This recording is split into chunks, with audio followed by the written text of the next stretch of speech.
The Servants Who Vanished in the Great Castle. Fire of 1297. In the year of our Lord, 1297, the hearths of a great northern keep burned brighter than ever before. Winter winds howled across the gray moors, biting through woolen cloaks and rattling the shutters of stone towers. Inside, the servants toiled in the kitchens and storerooms, stoking ovens and hoisting barrels beneath low wooden beams. By candlelight, they labored through the long nights, their breath rising in pale plumes, their faces streaked with soot and sweat. Few names were spoken in the household rolls, and fewer still were committed to memory. They were the body of the castle, anonymous hands that fed the garrison and polished its armor. Yet when disaster struck, those hands would be the first to vanish without a trace. It began in the great kitchen's vast hearth hall, where iron cauldrons swung above roaring flames. A spark leapt from the fireback and caught the thatch high overhead. At first, it was dismissed as a careless ember, no more significant than the soot that coated the rafters. But in a matter of heartbeats, the dry reeds ignited, and a billow of smoke boiled into the rafters. Torches guttered as the wind roared through arrow slits. Shouts echoed. Noblemen and knights fled through hidden passages, their furs and silks erupting into flame as corridor upon corridor erupted into ash. Below them, in the cramped kitchens and storerooms, men and women found the doors locked, their keys sacrificed to the lords who feared theft more than their safety. Historians know these servants only as kitchen hands or cellarers, entries scrawled in faded ink against columns of provisions and expense. No chronicler took note of their names. No clerk bothered to record the tender age of the girl who boiled broth or the calloused palms of the man who carried water uphill from the well. Yet their lives were woven into every loaf of bread and every drawn flagon of ale. When the inferno consumed the oak beams and collapsed the smoke-blackened ceiling, they became victims not of statistics, but of silence, their stories swallowed by the crackling blaze. Long after the nobles counted their losses, tapestries singed, battlements reduced to rubble, the walls remained scarred with memory. In one vaulted storeroom, soot still clings to the arches, black as a curse. Beneath deep layers of dust lie fragments of smashed pottery, shards of cookware fused by heat. Every step across the uneven flagstones is a step through grief. Echoing in the stillness, one might hear the faint scrape of a lad's wooden shoes or the drip of fat from a burned stew. The silence is a testament, a reluctant cathedral to vanished lives. Archaeological digs in similar keeps have turned up locked doors cut through by rescuers, hinges warped by heat, scorch marks that curve like angry calligraphy. Workers find charred bone fragments in corners where servants sought refuge, and tools melted into jumbled heaps. But in no record does one find their names. They remain unidentified, rectangles of ash in pits dug deep beneath the collapsed floor. Sometimes, scholars piece together fragments of payroll accounts, sums paid for a day's labor, wages due but never claimed. Those empty ledgers stand as hollow monuments to lives interrupted. Local ballads later spoke of the nameless souls who toiled unseen, verses sung low and mournful by traveling minstrels. In those songs, their labor was honored, even if their names were lost. They were the flame's sacrifice, the invisible pulse that sustained the castle's heart. Through verse and rhyme, they found a measure of remembrance, even as official scribes turned the page to matters of war and politics. The fire might have been catalogued as a line item, repairing walls, replacing beams, purchasing new timber, but the human toll was inscribed only in the memories of survivors. In the centuries that followed, visitors to the northern keep gazed at polished great halls and admired reconstructed kitchens. Guided tours pointed out the spot where the hearth once stood, and the crack in the wall where a beam fell. They described the event as if it were legend. A great blaze in 1297, they would say, their voices distant. But beneath the polished stone and curated exhibits, the original walls still bear their scars. Every chipped edge, every dark streak, whispers of perspiration and fear, of hurried footsteps and final breaths. The stones remember what parchment forgot. There are those who claim that on cold nights, when the wind shrieks just so through the ruined towers, you can hear a faint clamor, a distant crash of wood, a soft thud of falling pots, a cry muffled by smoke. They say it is the echo of the servant's last moments, replaying in a phantom loop. Skeptics dismiss it as the moan of the wind or the groan of settling masonry. Yet if you stand in the old kitchen vestibule, close your eyes, and breathe the chill air, you might swear you feel a presence unseen, a lingering warmth where once the ovens glowed. It is memory made flesh, or perhaps ash made voice. For, in history's vast ledger, the names of the mighty fill page after page, kings and knights, lords and ladies whose legacies shaped kingdoms. But in the margins, scrawled in soot and sorrow, lie the untold stories of those who labored unseen. They are the servants who vanished in the great castle fire of 1297, locked in rooms that became tombs, erased by a blaze that consumed not only their flesh, but the very scrolls that might have carried their names. The walls remember them still, in blackened breath and stone that never cooled. And when we pass through those chambers, let us not forget that every unmarked cell holds a life, every shadowed hearth a soul once bright with purpose, now flickering only in memory. Poison taste testers, the castle servants who died so royals could eat. Before every grand banquet in medieval courts, a silent gamble played out in hidden kitchens and shadowed corridors. No trumpets heralded the true danger, and no crown could shield those forced to stand at the stove. They were the poison taste testers, castle servants whose lives were wagered each night so that royals might dine safely. These servants were chosen not for their strength or skill with a blade, but for their obedience and expendability. Young men and women, often orphans or prisoners of fate, were bound by oath and fear. Long before the first trumpet sounded in the great hall, they lined up in the scullery, trembling at the sight of gleaming platters and steaming cauldrons. Each dish carried the threat of arsenic, belladonna, hemlock, substances as common in medieval medicine as they were in murder.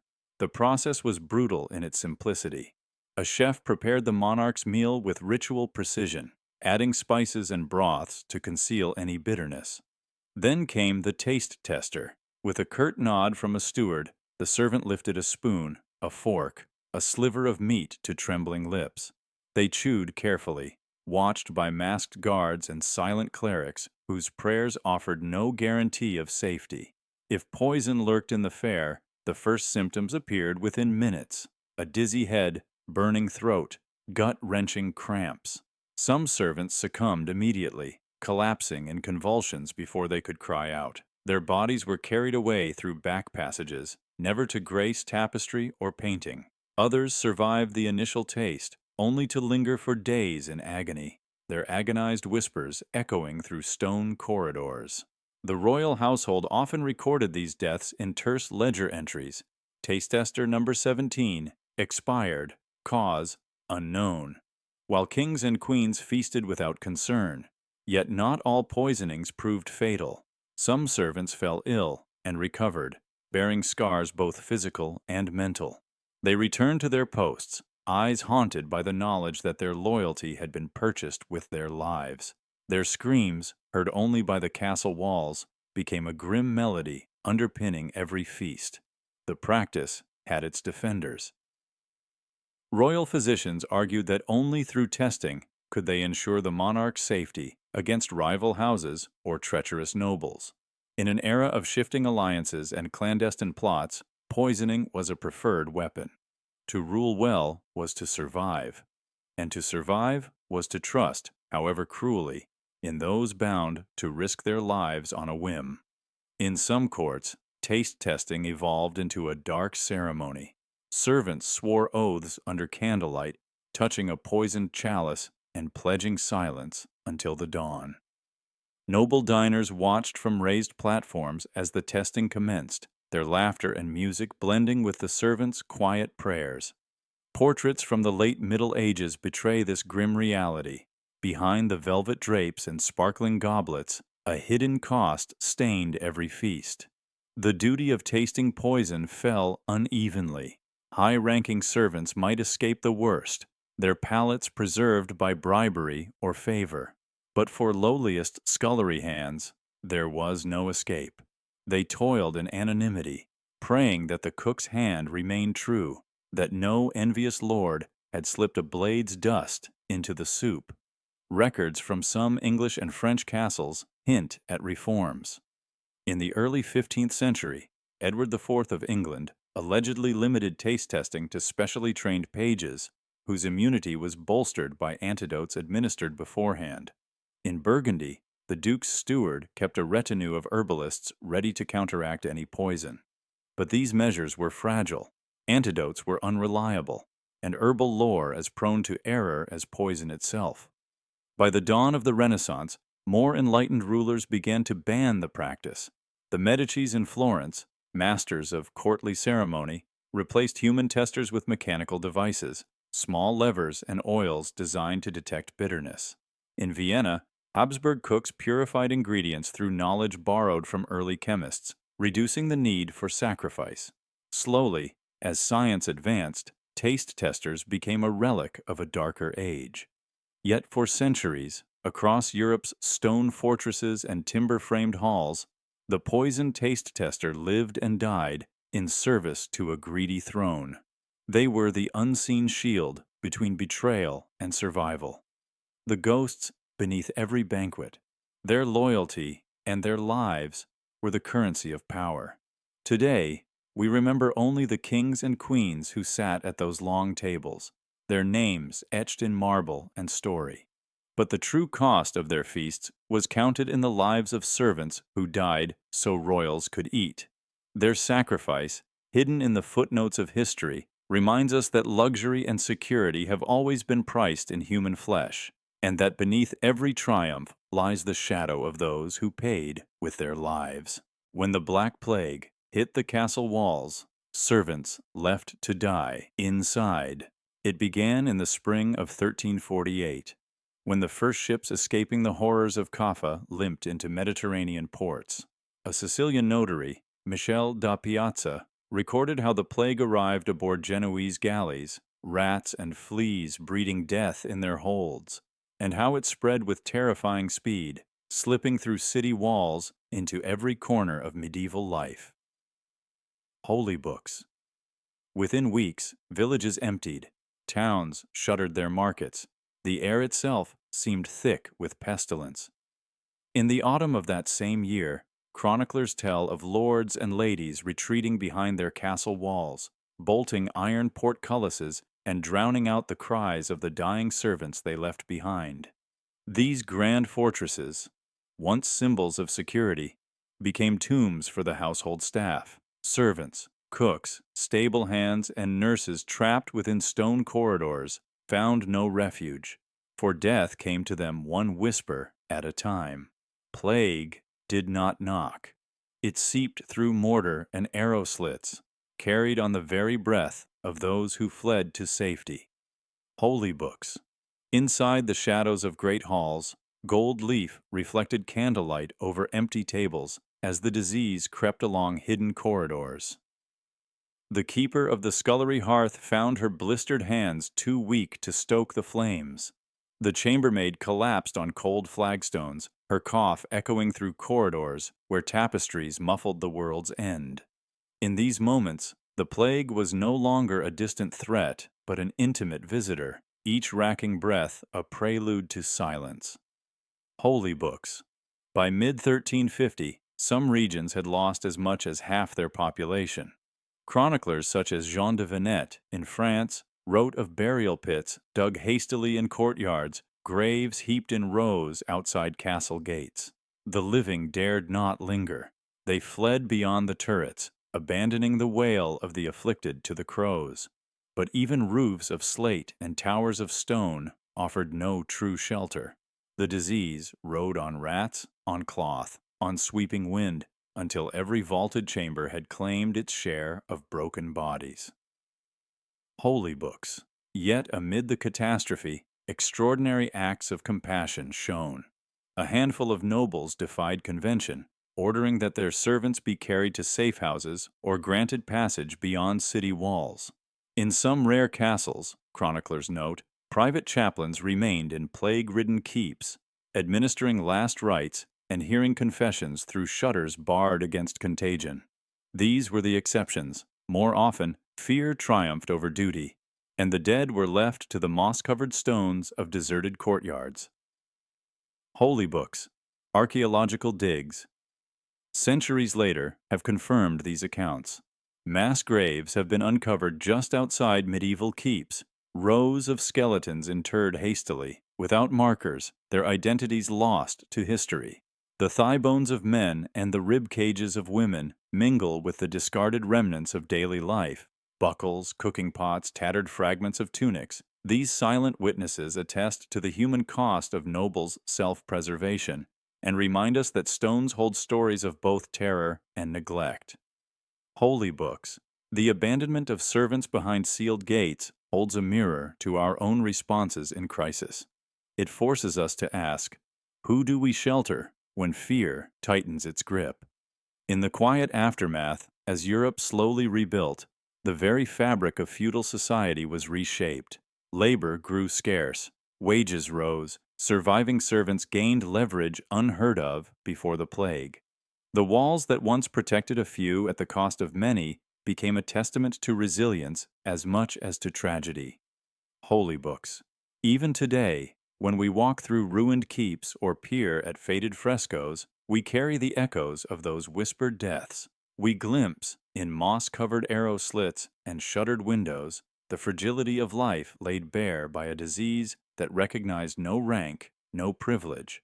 And we remember that behind every sealed gate stood human beings, faces unrecorded, voices lost to time, whose suffering still echoes in the stones of history. Holy books. Locked in for life. The kitchen boys who never saw daylight again. Imagine a boy of 6, barely taller than the low doorway leading into the castle's vast kitchen, stepping across the threshold for the first time. His name is lost to history, but his fate is not. From dawn until the last embers die, he works under the flicker of torchlight, kneading dough, tending the roaring hearth, and hauling casks of ale. There is no sunrise to greet him, no wind on his face. Daylight belongs to lords and ladies. He belongs to shadow and ash. In the great castles of medieval Europe, kitchens were more than places to cook. They were entire ecosystems, hidden beneath the battlements, where hundreds of men, women, and children labored in perpetual heat. The youngest, known colloquially as kitchen boys, often entered service as early as 6. Orphaned by famine, sold by desperate parents, or seized by recruiters, these children were given coarse tunics and set to work alongside seasoned cooks. Their tasks were simple in name but brutal in practice. Fan the flames under cauldrons, beat lard for pastry, stir vast pots of pottage, and carry heavy sacks of grain from cellar to workbench. The air in those subterranean chambers was thick with smoke and steam. Stone walls absorbed heat, reflecting it back in waves that left children drenched in sweat and soot. The clang of metal, pans, cleavers, and spits never ceased. Amid the noise, the boys learned quickly that mistakes cost more than rebukes. A mismeasured pinch of salt could ruin a feast for the entire household. A dropped tray could bring the wrath of the head cook, whose belt was as ready to fall as his temper. Sleeping quarters offered no reprieve. Bunks were stacked 3 high, carved from rough-hewn timber and tucked into a corner beside the ash pit. The boys slept in their work clothes, eyelids heavy with heat and worry. Small scorpions and rats scuttled between the boards.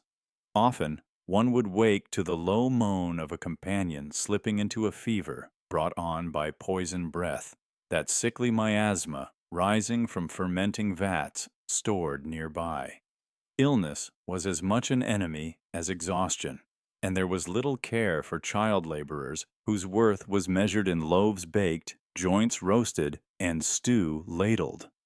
Records from the late 13th century, the household accounts of King Edward the Thirst, for instance, reveal payments for boy flour and boy salt, euphemisms that disguise the boy's own wages, barely enough to buy a crust of bread and a cup of thin broth.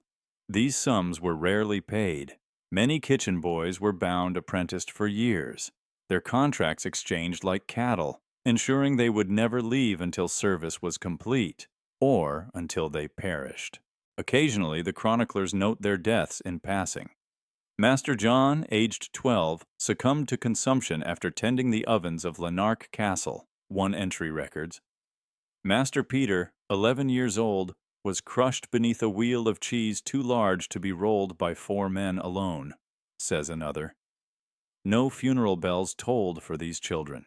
Their names were erased as soon as they entered the work cycle, replaced by numbers and caseloads. Yet some threads of humanity survive in cookbooks and letters. In a 15th century manuscript attributed to Taillevent's school, the renowned head chef at the French royal court, there is a recipe margin marked in trembling script, "Give hot broth to the little ones." A single instruction, almost hidden among lavish sauces and exotic spices.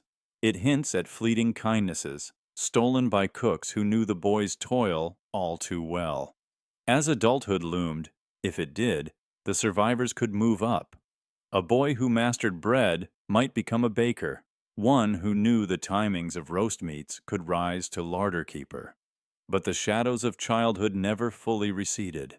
Men who as youths had known only subterranean kitchens spoke later of nightmares where flames licked their skin and the roar of the hearth drowned out their screams.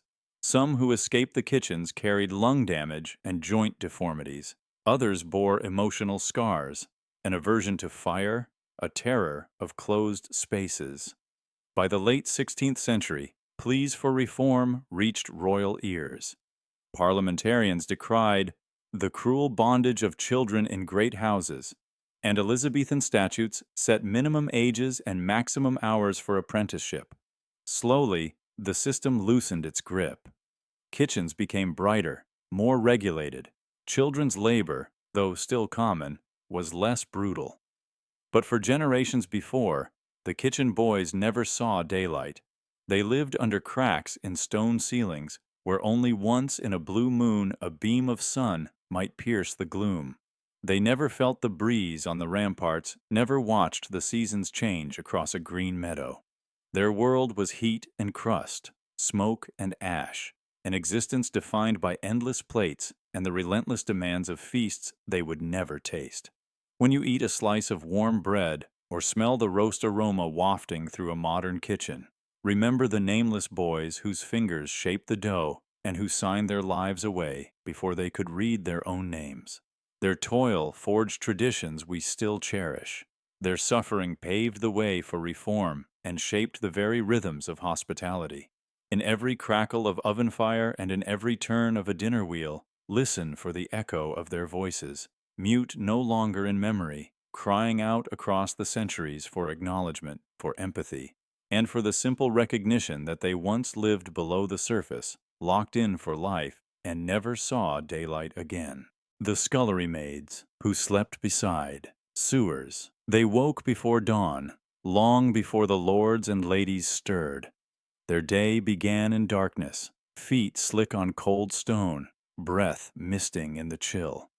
In the scullery, a narrow chamber carved out beneath the castle's kitchens, they knelt before copper cauldrons filled with icy water, their roughened hands scrubbing crusted pots and pans with coarse brushes. Every scouring motion slivered their skin.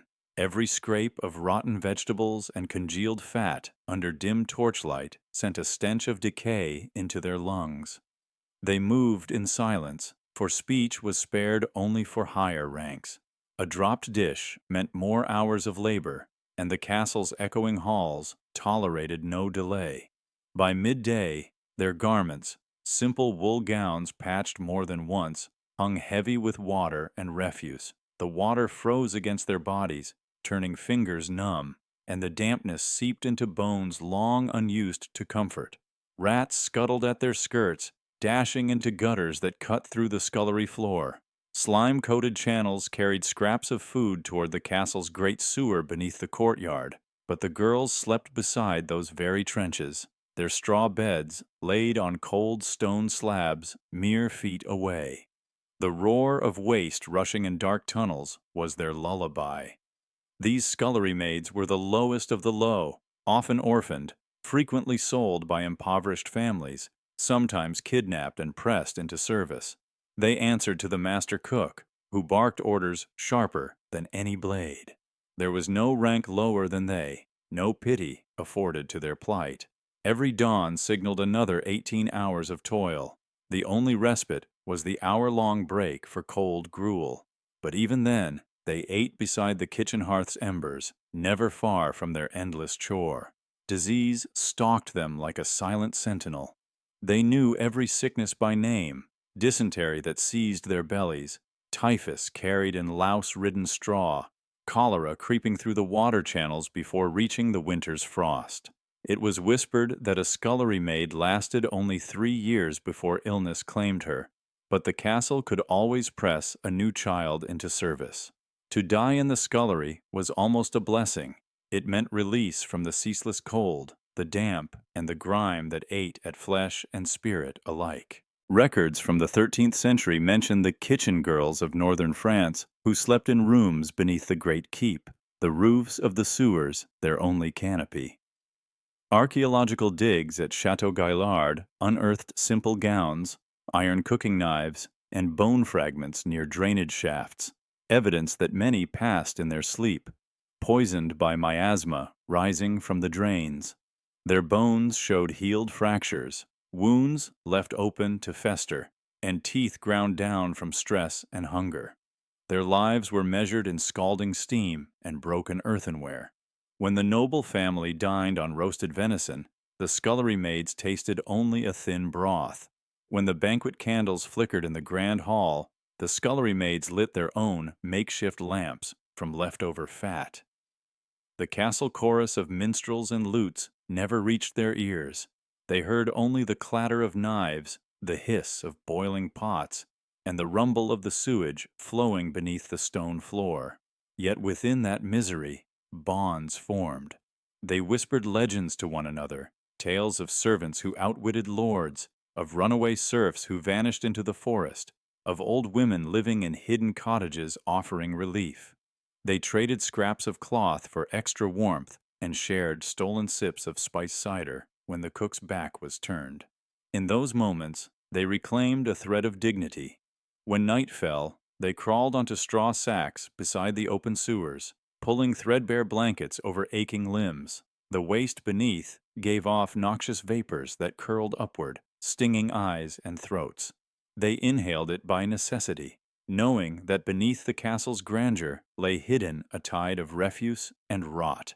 In dreams, they fled the scullery, running through sunlit fields, splashing through clear streams, washing themselves in cold spring water. But dawn always dragged them back. Their names are mostly unrecorded. In the official ledger, they were entry 112, Girl A, Child B. Only a handful of medieval letters mention their existence. A sympathetic scribe praying for the souls of the kitchen wretches, and a noblewoman's order to spare them from the plague's worst distemper. Yet their toil underpinned every feast, every celebration, every gilded ceremony. Without their frozen hands, the castle's glory would have faltered. Today, when we wander castle ruins and see the small side chambers off the kitchens, we imagine candle-lit tables and roasted fowl. But if we listen closely, we can still hear faint echoes, the scrape of metal on pots, the near silent sob of a tired child, the distant roar of water in a hidden channel. We remember the scullery maids who slept beside sewers, who scrubbed dishes in freezing water, scraped rotting food from unending pots, and lived lives so far beneath notice that their suffering became part of the stone itself. Their story is a testament to endurance, the cruelty of hierarchy, and the hidden hands that labored to feed a world that would never remember their names. Punished for spilling wine, The brutal rules of castle service. They called it the wine law, unwritten yet absolute, ruling every grand hall from the cold stones of Windsor to the damp keep at Carlisle. A single slip of a servant's hand, a tremor at the wrist, and crimson liquid could stain not only the tapestry, but the life of the one who served it. Imagine the hush that fell over a great hall when a goblet tipped, the wine arcing through torchlight, splattering across the linen-clad table. In that instant, every eye, lord, lady, knight, snapped toward the spill, and beneath the polished boots and silken robes, a servant's heart thundered like a war drum. Lords enforced perfection as ruthlessly as they waged war. You learned early that service was not a trade, but a trial by fire. The silver goblets were heavy, their rims slender, and balance required a practiced wrist. Yet no training could inoculate you against the tremors of fear. During a feast for some visiting dignitary, the youngest cupbearer slipped. The wine fountained across the floor. In seconds, the lord's gauntlet crashed down on the table, and the hall fell silent as a grave, winding sheet. Public discipline followed. The lord's executioner, a hulking man who preferred axes to wine, stepped forward. "Bandage that wound yourself," the lord snapped, voice like flint. Fingers were bound in cloth, witnesses strapped to the wrists of the culprit. Arms extended before the assembled nobles, each knuckle a target. With deliberate strokes, leather thongs bit into flesh. The cuts were shallow but precise, each one a lesson carved into bone. Every strip of hide that fell away bled testimony. Never again. Some lords demanded more. At Bolton Castle, records speak of a servant who spilled a drop of claret on a lord's sleeve. For that, he forfeited 2 fingers and 1 ear. The wound was a spectacle, the severed digits placed on a pewter platter and shown to every arriving guest. "So you see the cost of carelessness," the host declared, voice echoing off stone walls blackened with time.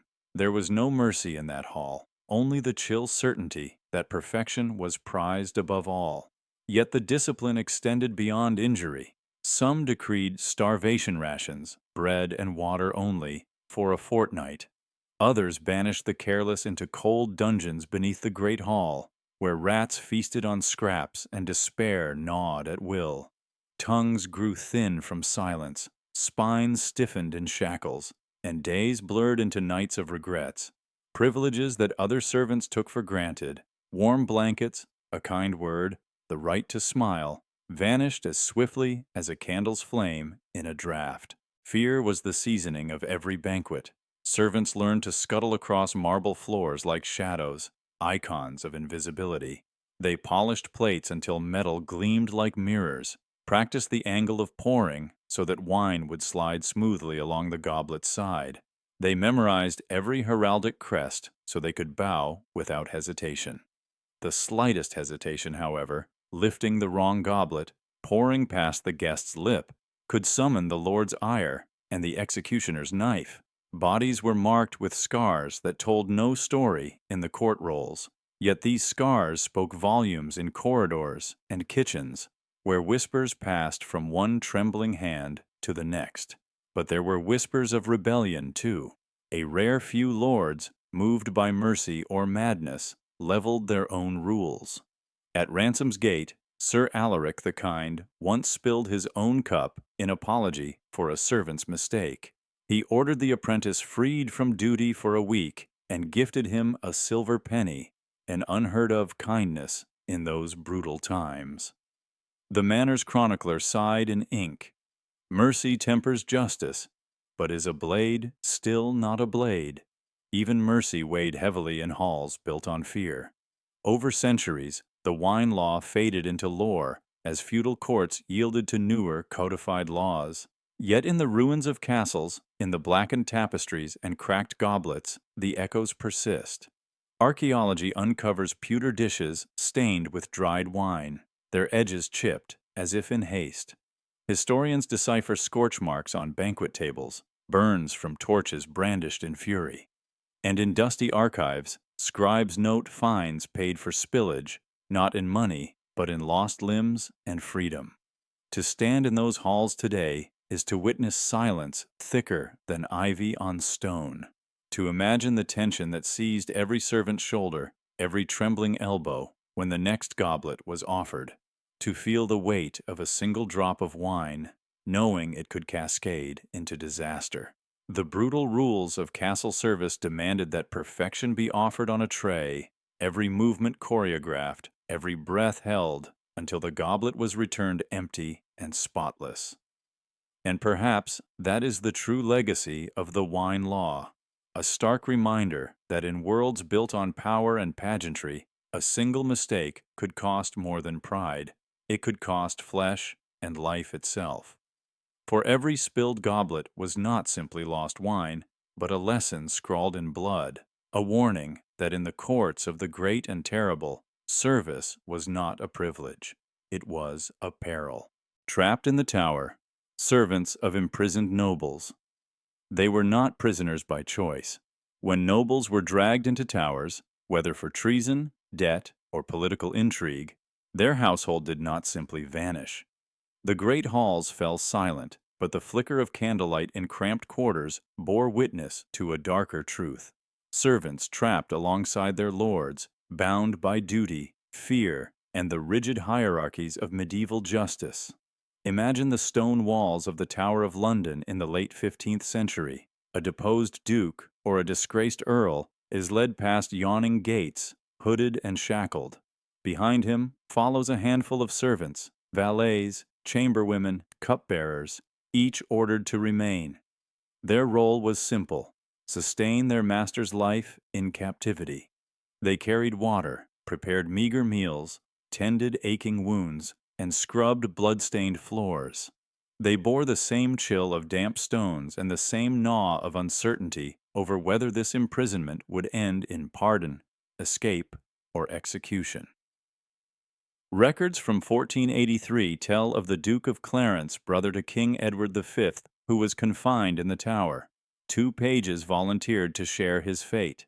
They served his every need until the bitter end, when rumor says their master was drowned in a butt of Malmsey. The pages vanished from history, a tragic footnote to a royal sibling's fall. Their loyalty was a dead end, their chains invisible but unbreakable. In France, the Château de Chinon once held King John II after his capture at Poitiers in 1356. Alongside him, a handful of his personal attendants lived under guard. Chroniclers note that when John's ransoms came due, it was not only coins they demanded, but also the release or death of those left behind.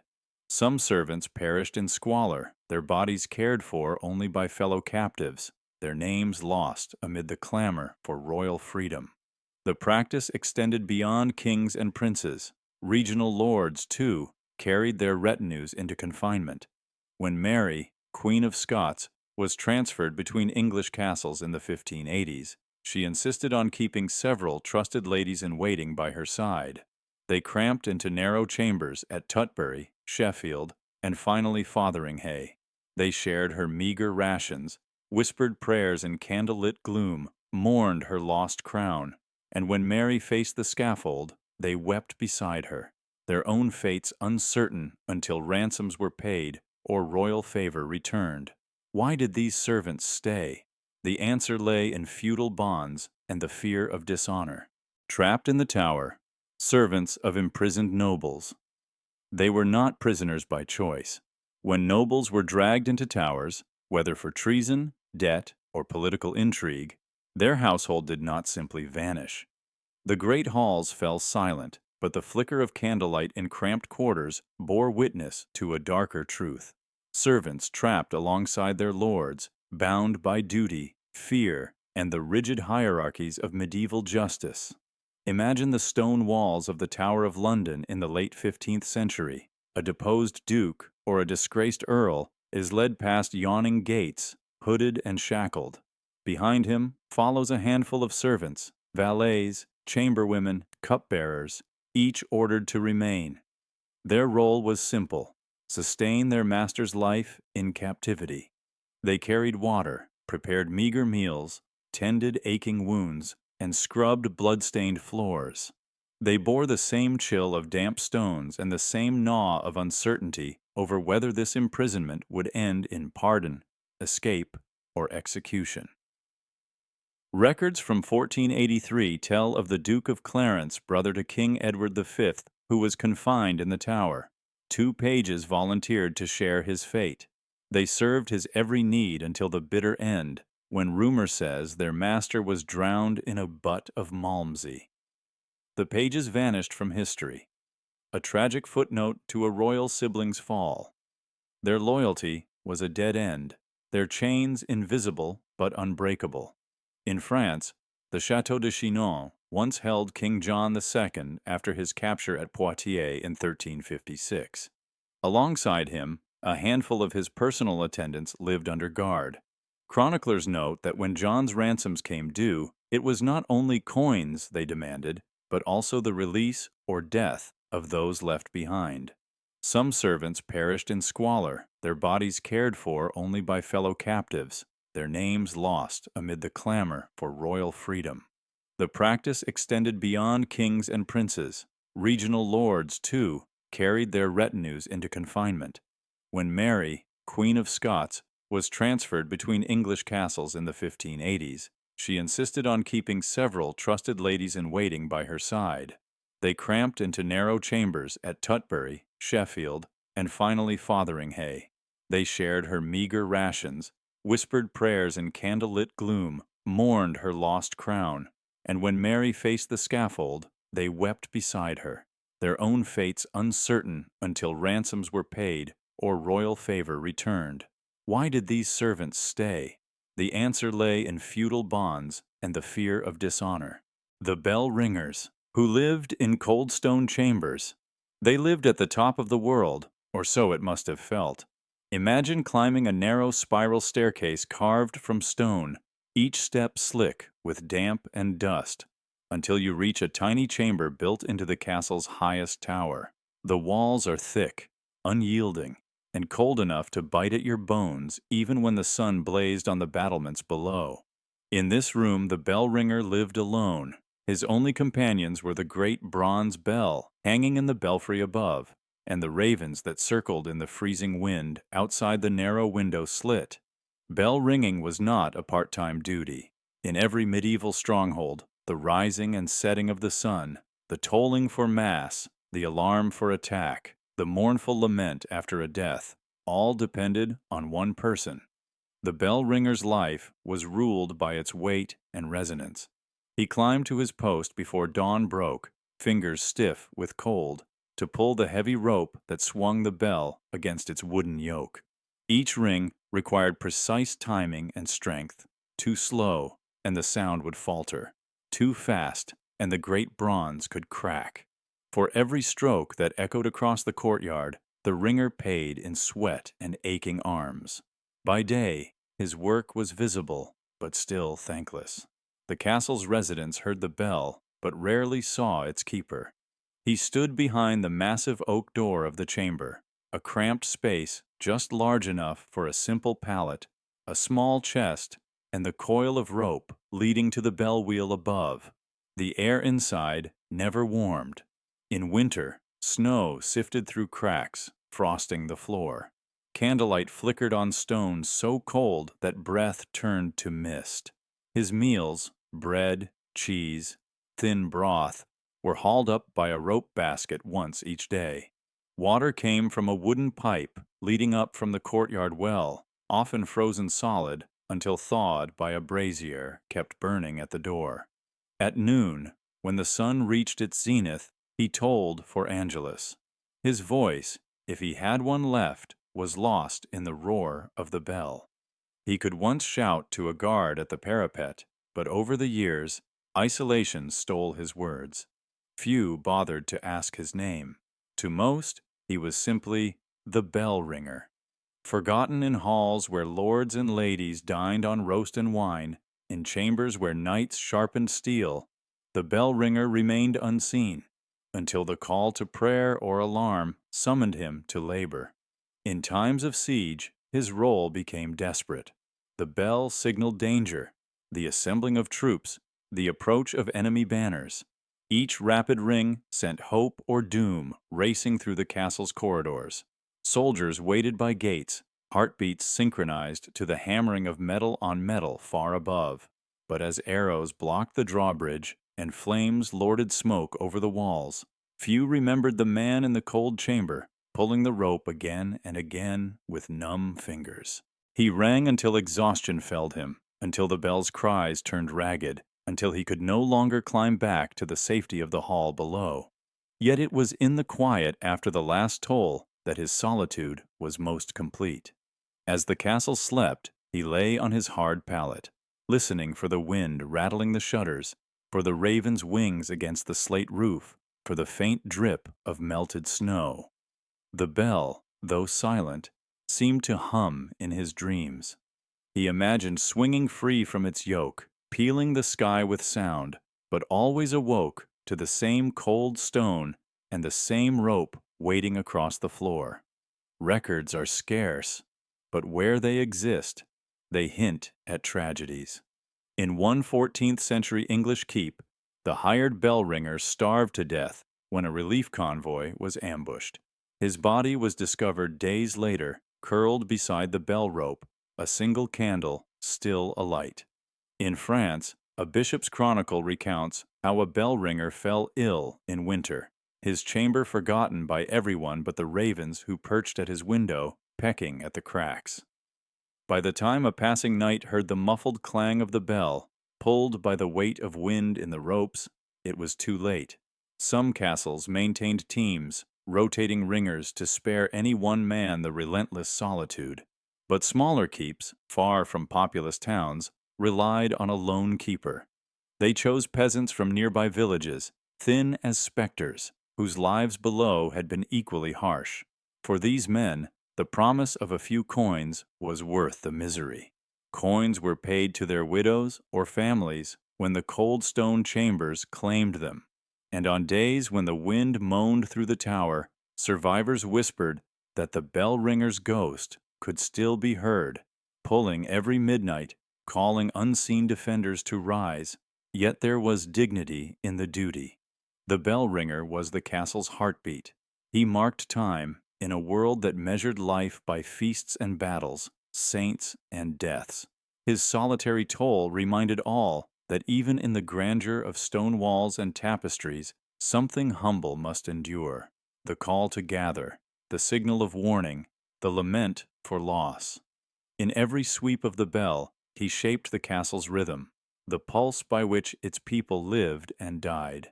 Today, when tourists climb crumbling towers, they glimpse the tiny rooms once occupied by these forgotten servants. They trace the grooves worn into the steps, the worn indentations by the bell rope hem, the patch of floor where the ringer's pallet lay. In those silent chambers, one can still almost hear the echo of bronze on air, the rasp of rope against wood, the steady breath of a man who lived and labored in cold stone, forgotten by everyone but the ravens. They ring still, in memory and in the record of human devotion, those bell ringers who gave voice to the castle's days and nights. In their isolation, they bound community and ceremony, alarm and solace. They remind us that history's grand narratives are carried on humble shoulders, in wind-torn towers, in rooms shivering with cold. Their rings persist beyond time, urging us to listen for the quiet labor that sustains the worlds we build. Castles under siege. How servants survived. Weeks of starvation. Imagine the walls of a mighty fortress rising against a gray sky, arrow slits dark and silent. Outside, the enemy encampment stretches as far as the eye can see, banners snapping in the wind, siege engines creaking into place. Inside those stone walls, the Lord and his knights prepare to defend the ramparts. But deep below, in the bone-dry storerooms and shadowed passages, the true struggle begins. For when a castle falls under siege, it is the servants who pay the price first. In medieval chronicles, victualler accounts are among the most detailed records we possess. They show that when the warning horn blew and the drawbridge clanged shut, the great kitchens fell silent. Supplies were rationed, a handful of grain per man per day, a tankard of ale watered down beyond recognition. But even these meager portions were often reserved for soldiers and officers. The servants, kitchen hands, scullions, grooms, laundresses, found themselves on the bottom of a rapidly shrinking list. At the siege of Kenilworth Castle in 1266, contemporary eyewitnesses noted that the garrison faced scarcity beyond measure. Yet payments for provisions list minimal rations for knights and clergy, while the scullery boys and chambermaids received none. They scavenged scraps from kitchen refuse, onion peels, day-old crusts, fat trimmings. Some managed to sneak the tiniest morsels, a single turnip stolen from a barrel, a pinch of barley from spilled sacks, but the risk was life or limb. Patrols of armored guards beat back any who dared to forage beyond the inner curtain wall. Worse still were those servants locked away to die quietly. Chroniclers of the 1346 siege of Calais describe how unfortunates were shut into subterranean storerooms behind locked doors, their only crime being their lowly status. Oak beams were braced across iron bars. The windows, if any, were too narrow to admit light or life. In that darkness, the servants huddled together in the choking cold, breathing stale air filled with the smell of rotting grain and cast-off mead. Some scribbled their last prayers on the walls with charcoal. Others succumbed to madness, their whispered laments echoing through the stone like a choir of ghosts. When the gates finally opened in surrender, the corpses were heaped at the threshold, unclaimed by family or faith. Yet survival instinct drove others to extraordinary feats. During the protracted siege of Stirling Castle in 1304, Scottish household rolls reveal that several pages, boys of 16 or younger, braved sorties through the besieging lines to reach hidden wells beyond the moat. Castles under siege. How servants survived. Weeks of starvation. Imagine the walls of a mighty fortress rising against a gray sky, arrow slits dark and silent. Outside, the enemy encampment stretches as far as the eye can see, banners snapping in the wind, siege engines creaking into place. Inside those stone walls, the Lord and his knights prepare to defend the ramparts. But deep below, in the bone-dry storerooms and shadowed passages, the true struggle begins. For when a castle falls under siege, it is the servants who pay the price first. In medieval chronicles, victualler accounts are among the most detailed records we possess.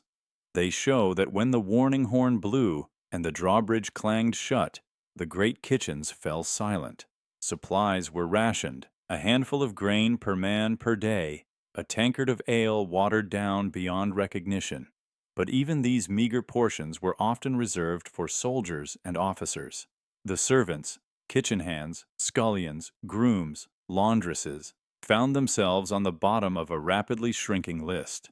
At the siege of Kenilworth Castle in 1266, contemporary eyewitnesses noted that the garrison faced scarcity beyond measure.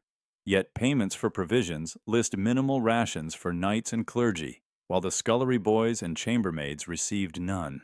They scavenged scraps from kitchen refuse, onion peels, day-old crusts, fat trimmings.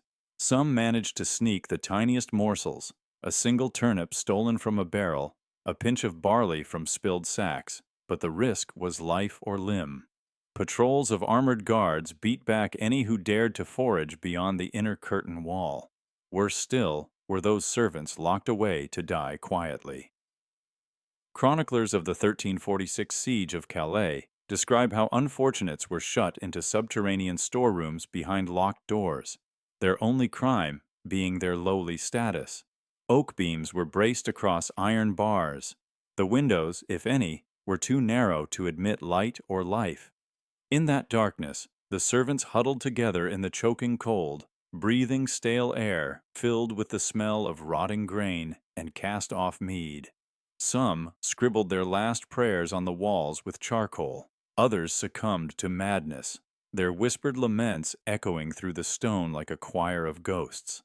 When the gates finally opened in surrender, The corpses were heaped at the threshold, unclaimed by family or faith. Yet survival instinct drove others to extraordinary feats. During the protracted siege of Stirling Castle in 1304, Scottish household rolls reveal that several pages, boys of 16 or younger, braved sorties through the besieging lines to reach hidden wells beyond the moat. They crawled along gallery passages, silent as mice, clutching empty vessels. At dawn, they emerged, filthy and faint, water sloshing in cracked jugs. Each trip risked a volley of arrows or a discovery by patrolling pikemen. One young page, Hector McCallum, reputedly made the journey 10 times before exhaustion claimed him. His heroism is recorded in an old bard's lament, though his name is otherwise lost to history. Other servants became bartering agents. In the dying days of the 1428-29 siege of Orleans, cooks and stewards slipped covertly through postern gates under cover of night, carrying small sacks sewn inside their cloaks. They emerged outside the walls, exchanging precious salt, cheese, or ale for grain from local farmers. The exchanges were brief, whispered negotiations by moonlight, yet vital. Grain was whisked back in soaked leather boots to soften the kernels, then ground by hand in stone mortars hidden in cellars. Without these midnight trades, the defenders might have fallen sooner. Chroniclers often note the cruel ingenuity of castle governors.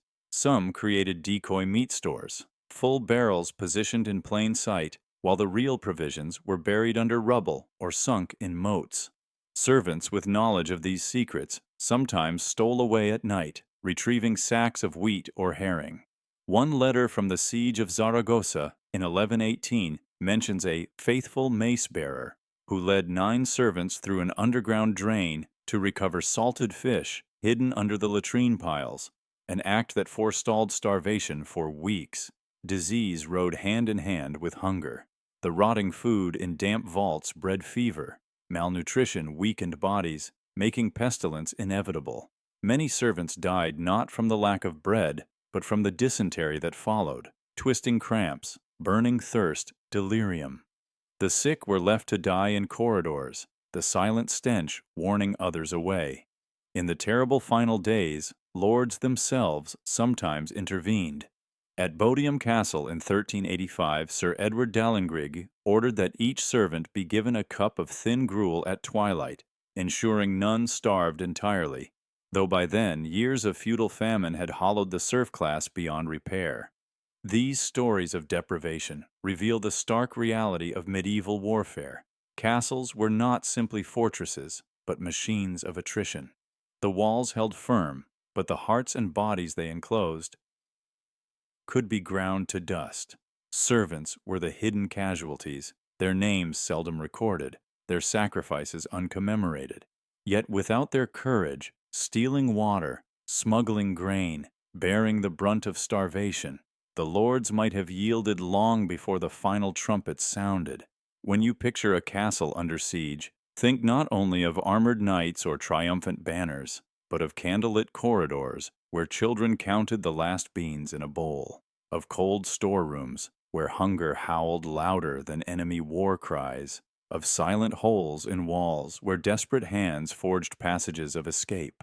Their struggle was fought in hunger and fear rather than steel, and their survival, whether through daring or tragedy, shaped the outcome of wars and the course of history. In their memory, every crust of stale bread and every stolen turnip deserves its place in the annals of resilience, a testament to those who endured starvation so that others might live. The laundry servants who boiled clothes in blood-stained tubs. They arrived before sunrise, shoulders aching from the weight of wet bundles.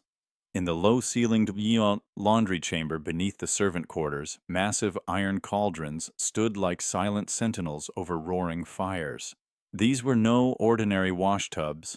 They were boiling vats meant to sterilize heavy linens soaked in the detritus of war.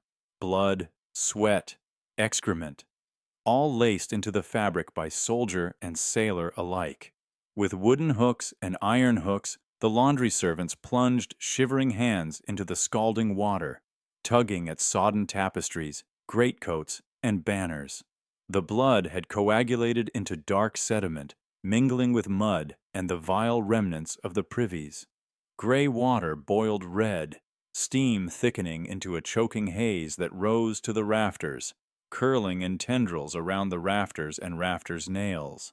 The servants breathed it in with every heave of linen, their lungs filling with the stench of decay and iron. They worked in unrelenting shifts, 12, 14 hours at a stretch. No matter how seared their skin became, no matter how their eyes stung or their throats rawned, there was always another batch waiting. The master laundress barked orders through the steam, her voice as harsh as the clanging of metal against stone. Payment was a promise seldom fulfilled. Most received nothing more than a crust of stale bread and a sip of cold gruel. Records from 14th century English manorial accounts mention the washing of the king's war garments and list laundry services far below any other labor costs, yet no record of wages for those who toiled. In Burgundy, accounts describe linen so steeped in gore that it clung like dried leaves, noting only the wood and coal burned to boil the cauldrons.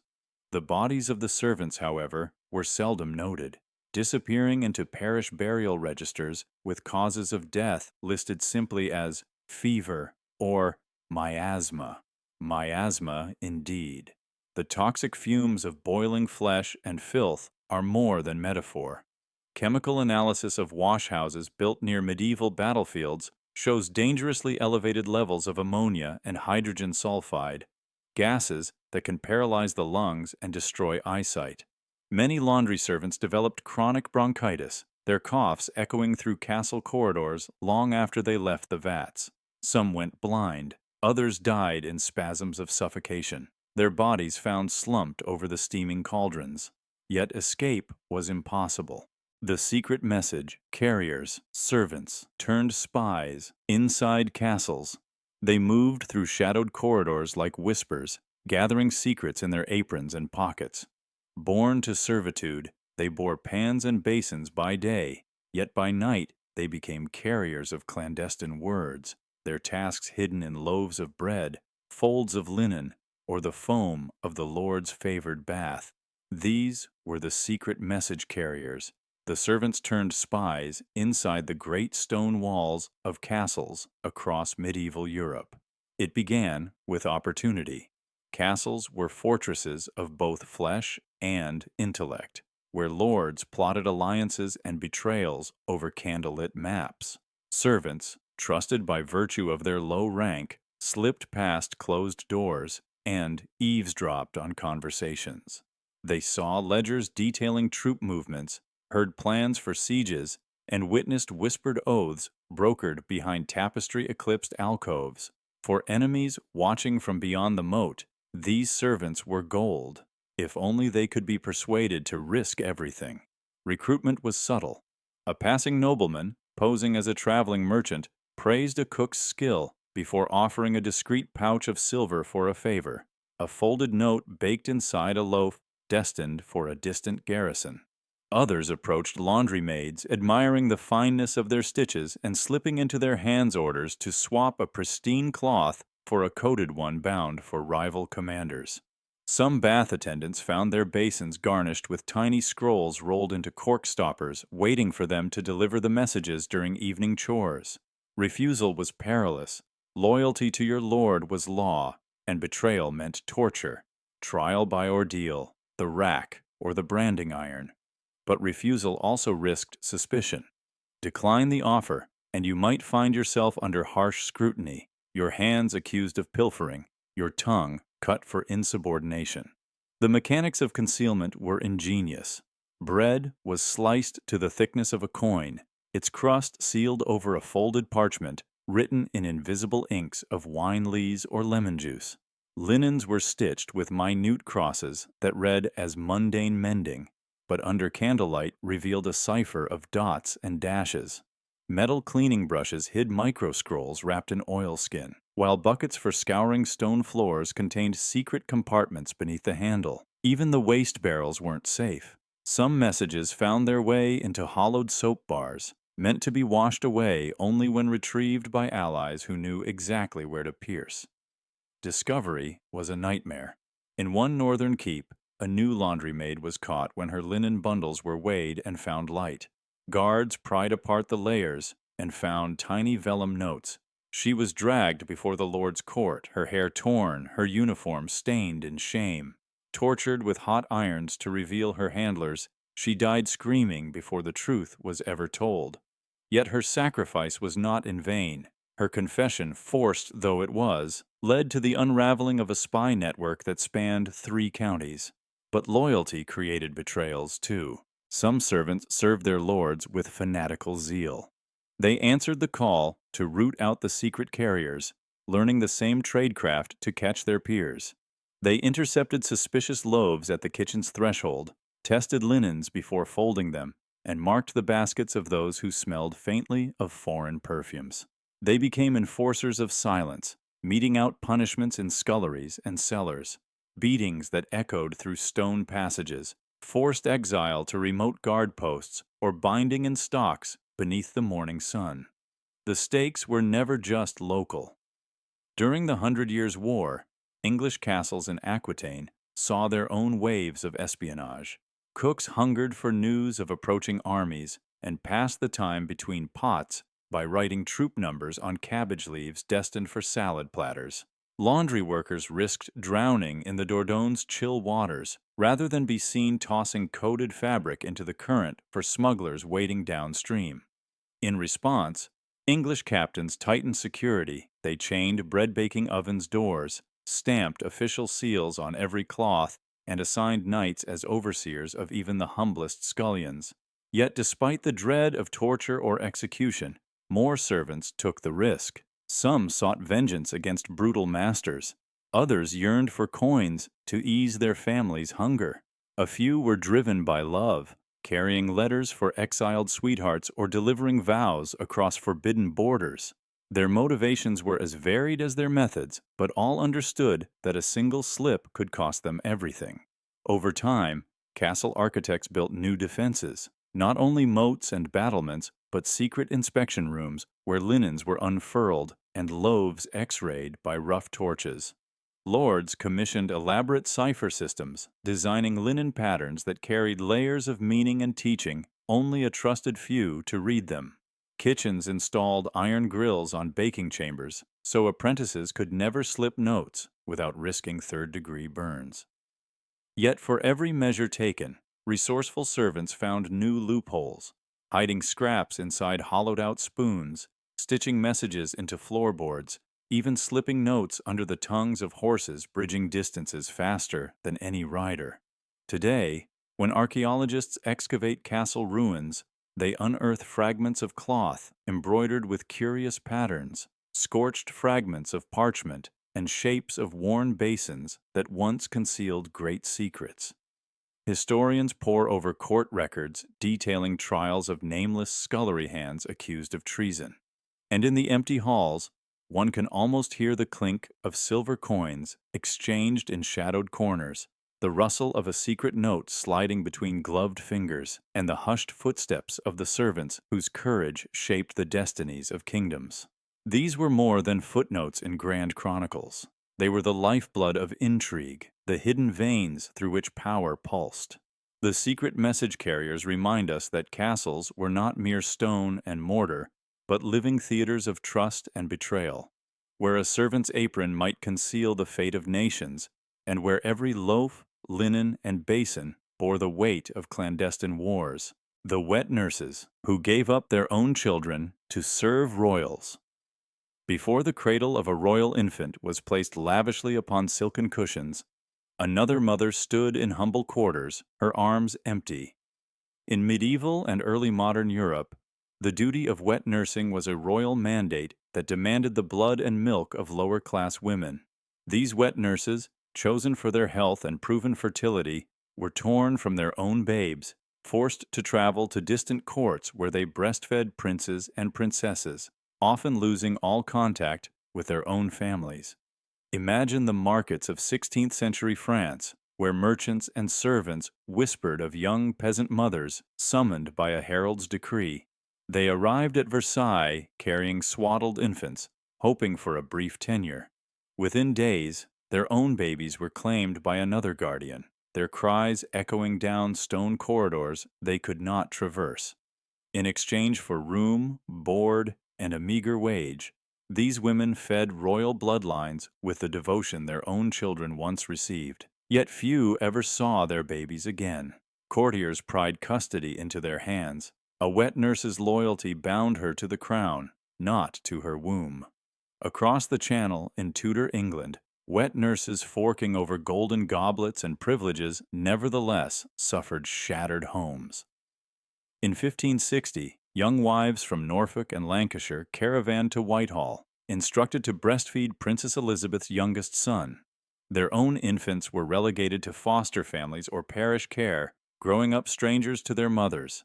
Letters smuggled between villages and court often spoke of guttural sobs muffled in haylofts, of small bodies starved for maternal warmth.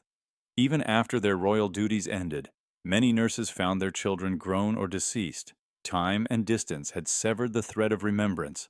In the courts of Spain and Naples, the practice reached fever pitch. Wet nurses were taxed by nobility with producing abundant milk and sweet disposition. Legends tell of Queen Isabella's guard of nursemaids who slept outside the royal chambers, rising at dawn to nourish her heir. These women were forbidden to speak of home. Communication with spouses and older children was a privilege fewer than half ever reclaimed. When their services ended, pensions were meager, and abandoned children, once in parish care, faced poverty or orphanhood. Royal edicts codified wet nursing as an act of state. A decree from France's Louis XIV mandated that every royal nurse be vetted by court physicians and sworn to secrecy. Their homelands became uninhabitable. Rumors of bribed midwives and false identities abounded as desperate mothers sought to protect their own young. Some hid their second pregnancies to avoid removal, risking health and life. A few wet nurses attempted escape, only to be hauled back by royal guards and fined ruinous sums. The custom crossed oceans. In colonial courts of Latin America, indigenous and African women were pressed into wet nursing for vice-regal infants. They spoke of fortress-like palaces where they sloshed water for baths before drawing warm milk for children they barely glimpsed between courtly pageantry. Their own offspring, younger than a month old, were left with kin or bound into peonage. Lamentations recorded in conventual archives in Lima describe mothers who clawed at prison bars to see their babies, then returned months later to find vacant cradles. Medical treatises of the era praised wet nursing as essential for royal health. Physicians credited nursemaids with stronger heirs and longer lifespans. They disregarded the mournful statistics of abandoned children who died of neglect. Chronicles noted that wet nurses often died young, their bodies weakened by continuous lactation and poor living conditions in overcrowded nurse quarters. Tuberculosis and infections ran rampant in these hidden wings of the palace. By the 18th century, criticism began to surface. Enlightened thinkers decried the morality of tearing infants from mothers for aristocratic vanity. Philosophers like Rousseau argued that natural bonds could not be legislated away. Parliamentarians in England debated bills to regulate the practice, granting wet nurses limited terms and guaranteed reunion with their own children. Some courts adopted mechanical feeding devices, milk pumps and spoons, reducing reliance on human nurses. Yet change was slow. Into the 19th century, the legacy of wet nursing lingered in social memory. Survivors who had nursed future monarchs carried in their hearts scars deeper than any betrayal. Folk songs and ballads in Brittany and Andalusia mourn the nursemaid's lost babe with verses of ice and longing. Museums today display silver cups and ornate feeding bowls once used in royal nurseries, silent witnesses to the mothers who cried in the wings. The story of wet nurses who gave up their own children to serve royalty stands as a testament to historical inequities. It reminds us that the splendor of crowns was built upon private grief, that every royal sip of milk contained the warmth stolen from another's embrace. Their sacrifice is written not in gilt manuscripts, but in the hollowed chests of children who waited in vain for a mother's return. Servants, buried alive, in castle collapses. It was a day like any other in the spring of 1220, as the sun rose over the half-finished turret of Thornwood Keep. A hodgepodge of local serfs, migrant masons, and indentured servants had toiled for months, hauling sandstone blocks and lime mortar into place. Their labor was cheap, their safety an afterthought. Foundations were laid before winter fully set, and rain had seeped between unseasoned stones. When the turret's upper courses rose above the keep's curtain wall, the weight outstripped the supports buried in unstable soil, a fatal miscalculation born of urgency and penny-pinching Wikipedia. The collapse came without warning. One moment, the masons were chiseling the final corbels for a projecting battlement. The next, a thunderous roar echoed through the courtyard as the turret fractured. Stone and timber rained down, sending servants and builders scrambling for safety. But there was nowhere to run.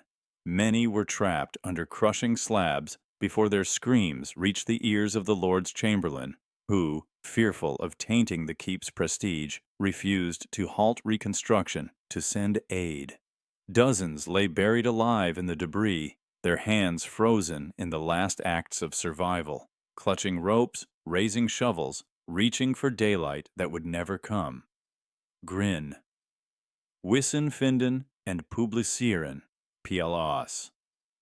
In the days that followed, the keep's great hall continued serving feasts to visiting nobles, the clink of goblets uninterrupted by the silence of the ruined workyard. No rescue parties descended on that half-finished tower. Instead, stewards quietly cleared the rubble and reused the intact stones in a hastily redesigned corner tower. The dead, nameless and uncounted, were simply left beneath new masonry, trapped in the keep's reborn foundations, their bones blending with the mortar that concealed them. Wissen finden and publizieren. This tragedy was not unique. Across 13th century Europe, castle building was dominated by pragmatism over prudence. Feudal lords prized speed and cost savings. Corners were cut by recycling stone from abandoned Roman ruins, and inexperienced laborers, bound by feudal obligation, worked in dangerous conditions for meager rations. Wikipedia. Structural failures were common.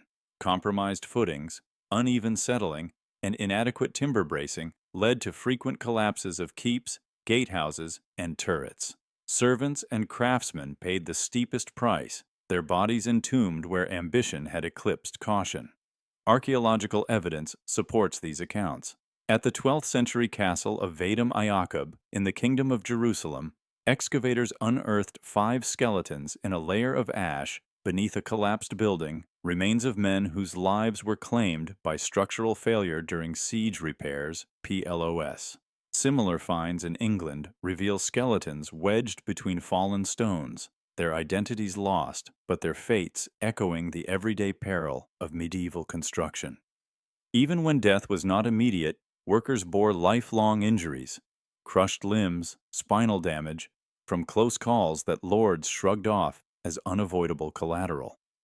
In the aftermath of Thornwood's turret collapse, the castle master sealed off the unstable section and ordered new walls built with thicker buttresses and deeper foundations. No memorial was erected for the victims. Instead, the keep's chronicles record only the date of completion, 1221, and the Lord's generous donation of wine to the local abbey.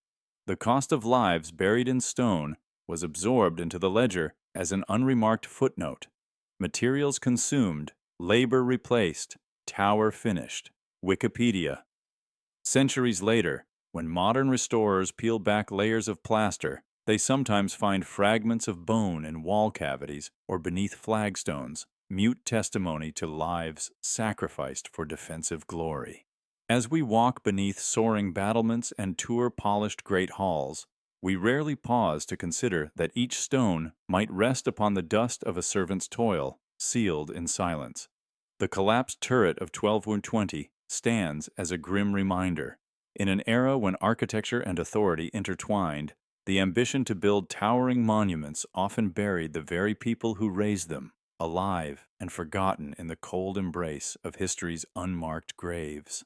The gatekeepers who froze to death, protecting the doors. Imagine a lone figure standing atop a stone barbican just before dawn, the sky a slate-gray promise of winter's cruelty. He grips his halberd so tightly that his gauntlets bite into his flesh, but he scarcely notices the pain. His breath puffs in ghostly clouds that quickly vanish in the still air. He shifts his weight, trying to coax circulation back into limbs that feel like dead wood. All night he has stood here, watching the forest path that leads to the outer gate. All night he has listened for a single sound that might signal danger. And all night the wind has cut through his cloak like a blade, freezing him from the inside out. In castles across medieval Europe, the gatekeeper's post was a vigil of endurance. While nobles feasted in grand halls, these sentinels kept their watch in open sentry boxes or beside heavy oak portals yawning against the howling night. Their cloaks, thick wool lined with fur, were supposed to shield them from tempests and frost, yet sweat, smoke, and the long hours spent unmoving turned fabric into an ice-bound shell. They learned to grip their weapons so long that their bones slowly calcified in that position. Fingers froze to pommels, faces numbed, eyelashes crystallized. We know of these men only through sporadic entries in household rolls and infrequent chronicler notes. One 16th-century steward's ledger from Ludlow Castle lists 2 gate sentinels perished of the cold after a standoff with rebellious Welsh clansmen. It describes how the bodies were found at dawn, huddled together beneath a single cloak, the constable's expensive brocade frozen stiff against the common wool. Their breath condensed on their cheeks in frost halos that remained long after the snow thawed. At Norham-on-Tweed in 1405, an English overlord imposed such a strict guard that the gatekeepers, young men pressed into service, began to vanish one by one. The castle's registers record payment for replacement cloaks and braziers, though it seems neither palliative could save them. The final entry reads simply, 3-gate watch, died of the cold. No names, no sorrow, just a ledger tally of human loss, as impersonal as grain rations or hammer repairs. Their duty was deadly serious. Gates were the linchpins of defense. Open them too soon and the enemy would pour in. Keep them closed too long and provisions could not enter. On winter nights, with the drawbridge raised and portcullis down, gatekeepers might stand guarding for days without relief, especially during sieges or political turmoil. Warmth from the great hearths far below never reached them. Torches flared only in fits and starts, leaving them blind between flickers. Wind howled through arrow loops, turning stone corridors into wind tunnels. Yet despite the danger, few abandoned their posts. Honor and fear bound them. To leave the gate ungarrisoned invited immediate execution for dereliction of duty. Some were former criminals who'd traded a death sentence for service. Others were the youngest sons of minor knights seeking a chance to prove themselves. Their valor brought no banquet, their deaths no tomb. Instead, their frozen bodies were wrapped in coarse linen and buried in unmarked graves outside the chapel, consecrated to the departed servants. These tragedies prompted rare moments of reform. In the late 15th century, the Burgundian court noted that sentinel duty during bitter winters was tantamount to suicide. Duke Philip the Good ordered the construction of small guardhouses with low fireplaces and glazed windows for his Swiss mercenaries guarding the gates of Dijon. But such innovations were slow to spread. Most castles clung to tradition, believing that a watchman too warm might grow complacent. Only the most enlightened lords provided heated pits or rotating shifts short enough to stave off frostbite. Even then, fuel shortages in siege conditions meant that only the highest-ranking guards received embers. The rank and file shivered on. Surviving accounts hint at desperate measures. a chronicle from Harlech Castle in Wales, recounts guards stuffing leaves into their boots and stuffing straw into cloaks to trap any warmth they could find. Some wrapped their halberds in rags soaked in animal fat, an ignoble but effective hand warmer. Others chewed tough bread soaked in vinegar to stave off hunger and numbness. It was testament to human ingenuity amid cruelty, yet none of these measures could fully conquer the winter's bite. In the bitter dawn light, survivors stumbled inwards, bodies screaming beneath frozen flesh. They shed their cloaks like entombing shells, welcoming the warmth that once felt like a distant dream. Torches roared back to life, and the castle's halls echoed with hushed relief. But in many places, there were no survivors, only vacant posts and stiffened weapons leaning against the frozen gate. When you imagine the grandeur of a medieval fortress, remember the small, unguarded tragedies. The gatekeepers who died so that meals and reinforcements could continue to pass, the sentinels who froze in service to stone and steel, the nameless young men whose sacrifice held the line. Their vigil was the beginning and the end of defense, their courage unsung. And on winter nights, when wind rattles your window and you glimpse the outline of a fence or gate against the moon, remember those who stood before heavier doors, cloaked in ice, guarding a promise that no enemy could breach, the promise of safety for those who lived within, at the cost of their own final breaths. Cursed by their lords, the servants blamed for misfortune. They woke to blame. When fields lay fallow under scorching sun or crops wilted in endless rain, the walls of the manor whispered of misfortune. And no one looked upward toward shifting skies or failing harvests. Instead, they pointed downward at the lowest servants, the kitchen maids who stirred pots of meager stew, the stable hands who tended horses too weak to pull plows, the chamber girls who folded damp linens in damp chambers. A whisper here, a rumor there, and suddenly these laborers became witches, traitors, agents of ill will. It began with small accusations. A spoon left on the table became proof that the scullery maid had cursed the stew. A missing horseshoe became evidence that the groom had sabotaged the lord's prized stallion. When a noble child fell ill, the finger turned upon the wet nurse who soothed him at night. Nothing that went wrong was ever mere chance. There was always someone to blame, and the eyes of fear soon settled on the weakest. Harvest failure, livestock plague, sudden death in the nursery. Each affliction needed a culprit, and servants fit the shape perfectly. In rural France during the 14th century, records show that dozens of peasant women were accused after a devastating hailstorm destroyed barley fields. The local seigneur's steward gathered them in the courtyard, demanded confessions, and when none came, ordered the children away before the flames were lit.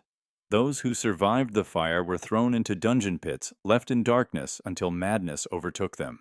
Their families were forbidden to speak their names. The fields never fully recovered, but the blame had been assigned, and the Lord's authority remained intact. In England, the case of Anne de Ligne in 1473 stands as a chilling testament.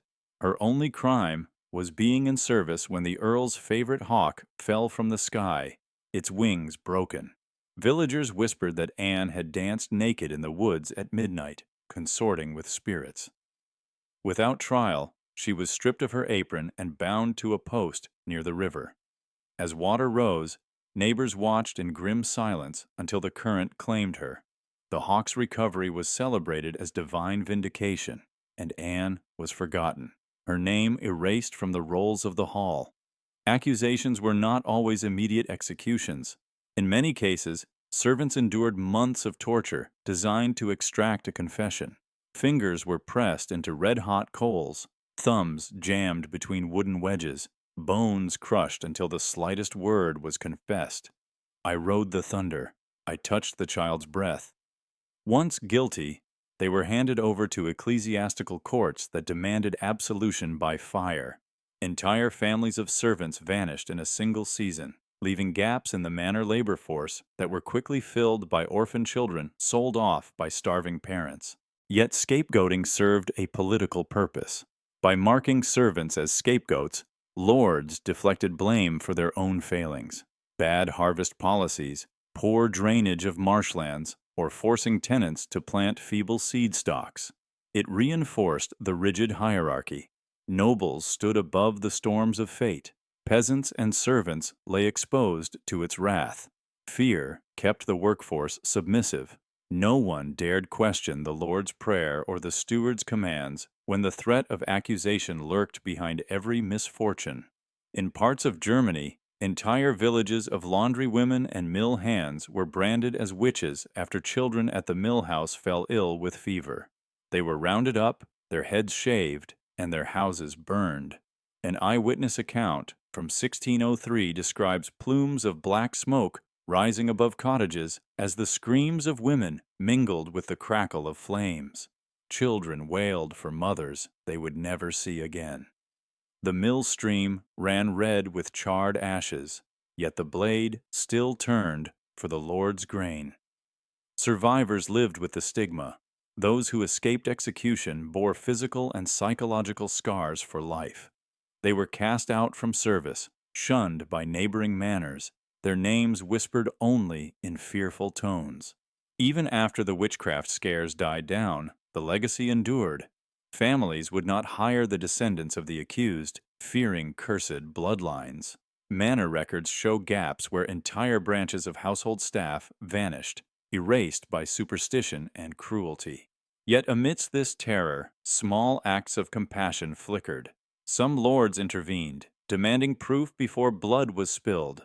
A count in Bohemia called for expert testimony from university scholars on natural causes of crop failure. In exchange, several accused servants were released.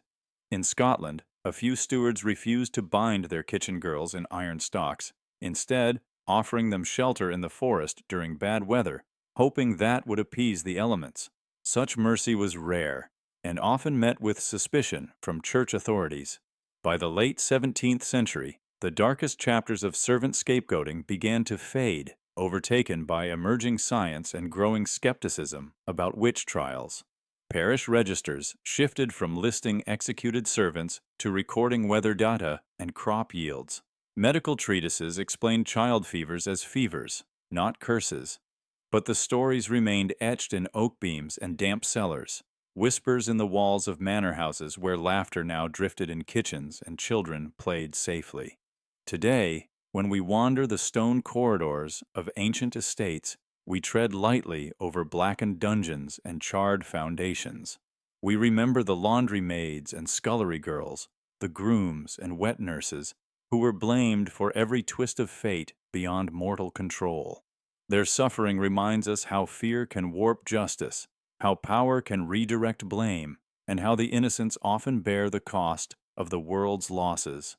Their voices may be silent now, but through history we can still hear the echoes of their last cries, an urgent call to guard against the scapegoat's fate, lest we, too, point fingers at the weakest when fortune turns against us. The stable boys who slept beside war horses. In the pre-dawn darkness, the stable yard stirs before the castle gates creak open. Torches gutter against damp stone, illuminating rows of massive hooves stamping on straw. The stable boys emerge, some no older than 12, clutching hay forks and lanterns. They move silently through the stalls, their thin cloaks offering little warmth against the chill. These children live where others would flee, beside war horses bred for battle, trained to rear and charge, their muscles coiled like living springs. By night, they sleep on the very straw that cushions those powerful legs, skin inches from danger. To be a stable boy was to know risk as a constant companion. One careless step could invite a horse's weight, a single kick that shattered bone. Few learned to run. Most learned instead to anticipate every twitch of muscle, every flared nostril. These boys scrubbed the animal's flanks until the sweat and grime faded under cold water splashed from iron pails. They oiled leather harnesses until buckles gleamed, braided manes into tight knots, and pitched straw deep against the chill. At dawn, knights mounted for patrol, and the boys watched the horses' flanks rise and fall, knowing that the slightest slip in their care might mean a rider's downfall and their own punishment. Their beds were little more than bundles of straw, laid in narrow stalls between the horses' water troughs. When the stalls were cold, they burrowed into the straw for warmth. When the summers soared, flies buzzed around their ears until exhaustion no longer chased them into sleep. Disease lurked in the damp bedding. Wound infections spread swiftly when a horse's shod hoof nicked a boy's ankle. Festering sores, tetanus, even rabies carried from careless handling, any could kill. And because these lives were counted as cheap, no herald recorded their names. If a boy died in the night, another would take his place at sunrise, blinking against torchlight. War seasons were the harshest. When the horn sounded for muster, the stable yard emptied as riders clanged into chainmail. Behind them, the boys labored with feverish urgency, saddles secured, bridles buckled, weapons fastened to pack saddles. The horses marched off to the field, and the boys remained, their hearts pounding with hope that their masters would return. Sometimes they brought wounded horses back, eyes wild with pain. The boys cleaned festering wounds, applying herbs and tightening bandages, whispering prayers over the still flanks. Survival of the beast meant a fresh wage. Loss of the horse meant the boy paid with blame. In the dead of winter, a different terror took hold. Horses huddled in stalls, breath steaming in the icy air. Boys woke to frozen floors, their blankets stiff with frost. Water froze in pails, so they melted snow from the courtyard stones. If a boy slipped on ice and broke an arm, the stablemaster barked orders until the boy returned to duty, splints and all. Injuries went untreated until the horse's stable needed every hand. There was no sick leave, no comforting words, only the clatter of hooves outside and the silent question, "Will I still be needed tomorrow?" The social order sealed their fate. Born to servitude, most boys were sons of local peasants, sold or bound to servile labor in exchange for promised wages too meager to lift their families from poverty. Escape was almost impossible. Castle walls loomed like gray guardians, gates remained locked after curfew, and the stablemaster's whip ensured obedience. Rumor held that boys who tried to flee died by night under mysterious circumstances, their bodies never claimed. So they stayed, hearts hardened by cold nights and aching muscles, learning to love the horses even as they feared them. Yet there were moments of tenderness. A boy might slip a piece of stale bread into a foal's mouth, whispering soft words learned from his mother. At feeding time, he'd stroke the horses' necks, feeling the warmth and the rhythm of life beneath his fingertips. Sometimes, during rare festivals, a visiting minstrel might play a lute, and the horses snorted at the music. For a fleeting hour, the stable yard felt less prison and more home, and the boys dared to hope that one day they might trade the bridle for a tiller's plow or a baker's peel. Historians glimpse this world through scattered accounts, a steward's ledger noting, "Thomas the stable boy, wage reduced for lost shoe," or a chronicle mentioning young Matilda, motherless, tending horses by lantern light. Archaeology reveals layers of trampled straw, rusted nails, and fragments of broken harness fittings. Bone fragments show healed fractures from kicks. These silent records speak of boys who labored unseen, whose sacrifices bound horses to steel-shod fate and kept knights charging into battles that shaped kingdoms. The legacy of those stable boys echoes in modern stables, where riders still slip quietly past rusted gates. Children learn to care for horses in quiet reverence, taught to respect the power coiled in each flank.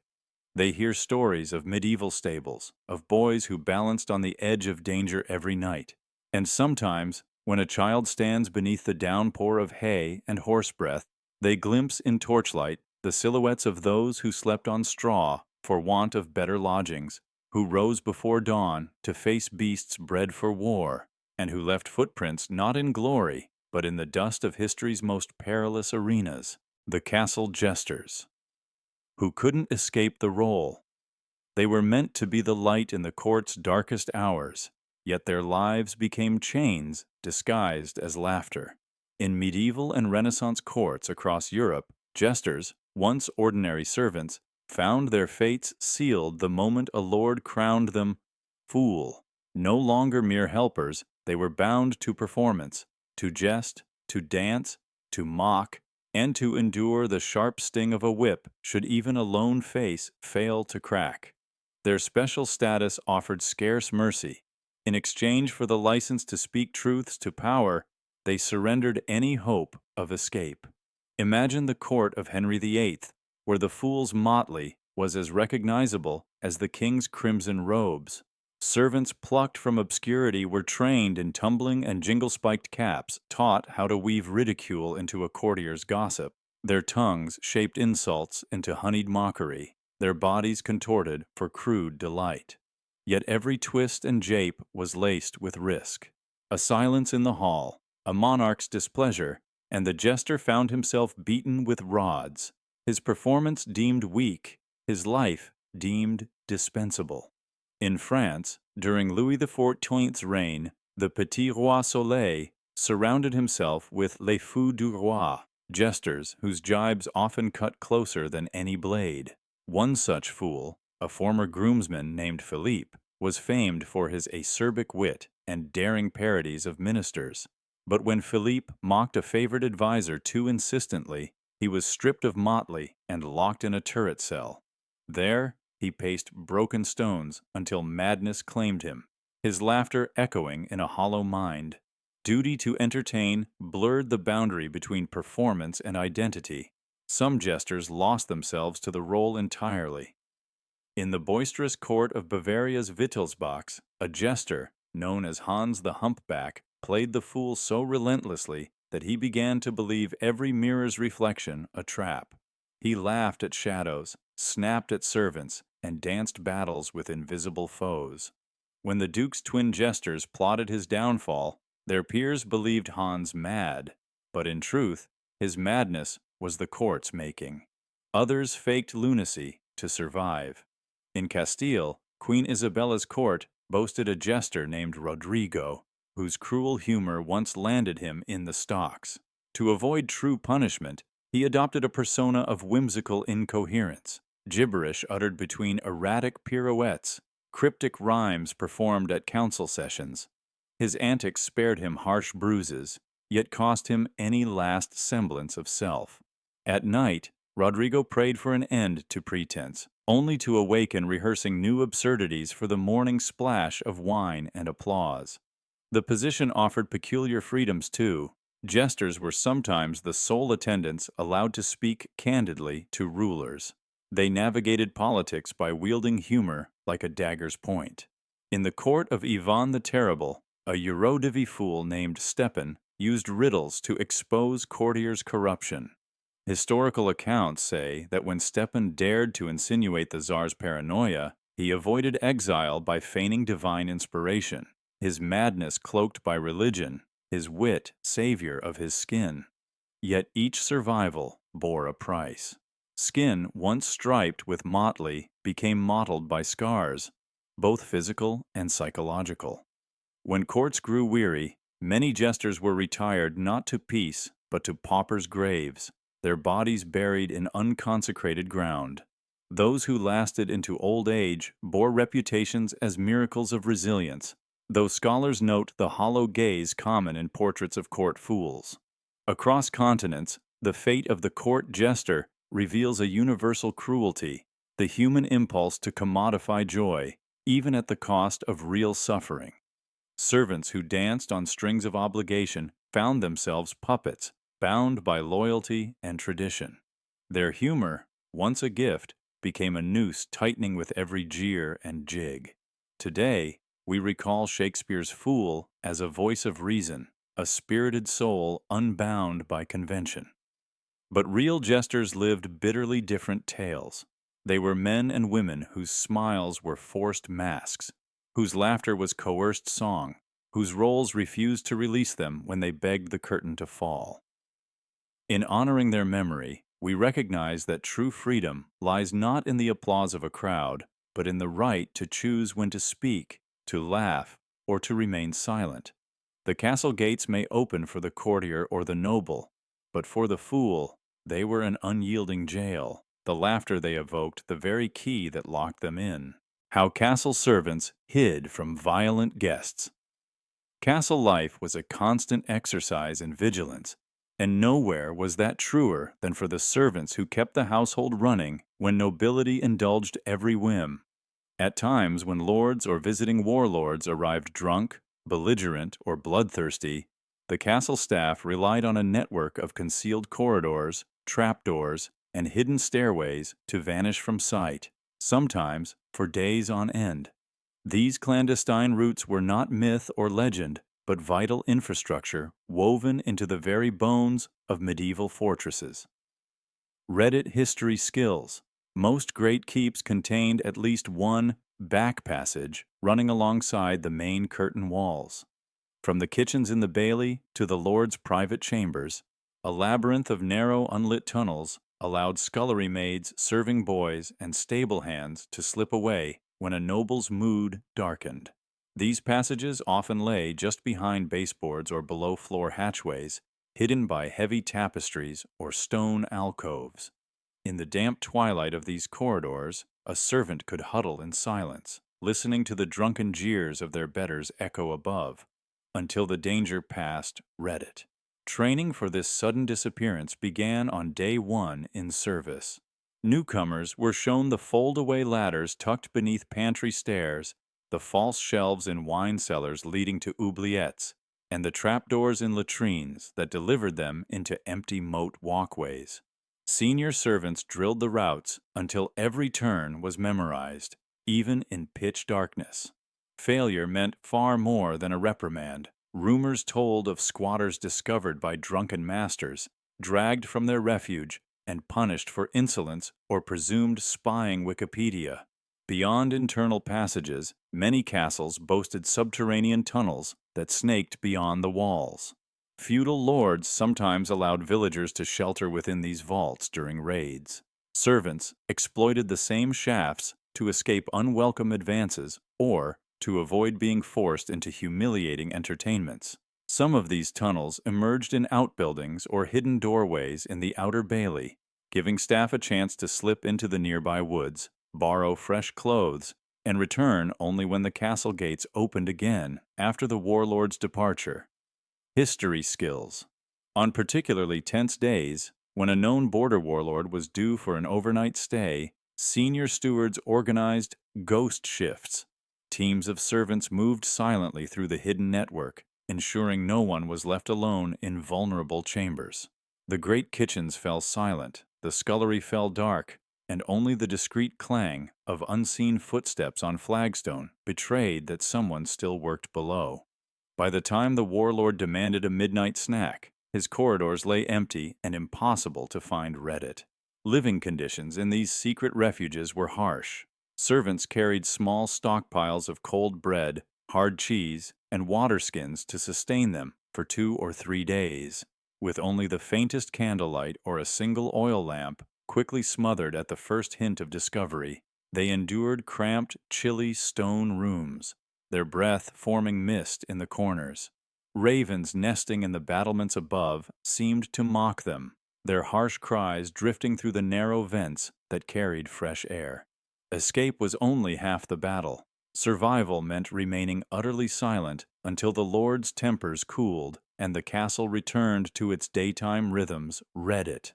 The secrecy was so effective that some hidden passages were forgotten entirely, only to be rediscovered centuries later during renovations.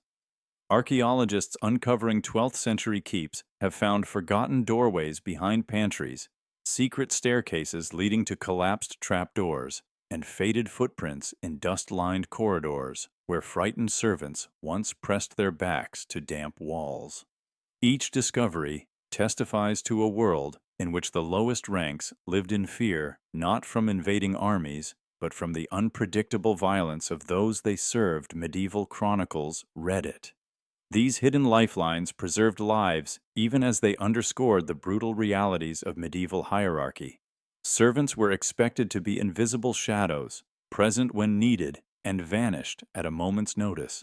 And though the castles have long since fallen silent, the stones still echo with the whispered memory of fleeing footsteps, proving that in the grand theater of chivalry and feasting, the truest acts of survival were performed in darkness and secrecy. The servants who built the tunnels and were left in them.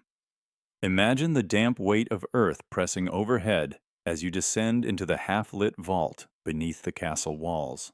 Your lantern's glow dances on hewn stone, revealing the rough grooves carved by hand, each mark the work of a servant's sweat-scarred palm. You step carefully over loose rubble.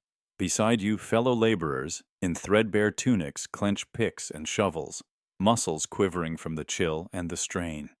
They were children of the manor, orphans, debtors, the lowliest souls, brought here under promise of pay too small to refuse.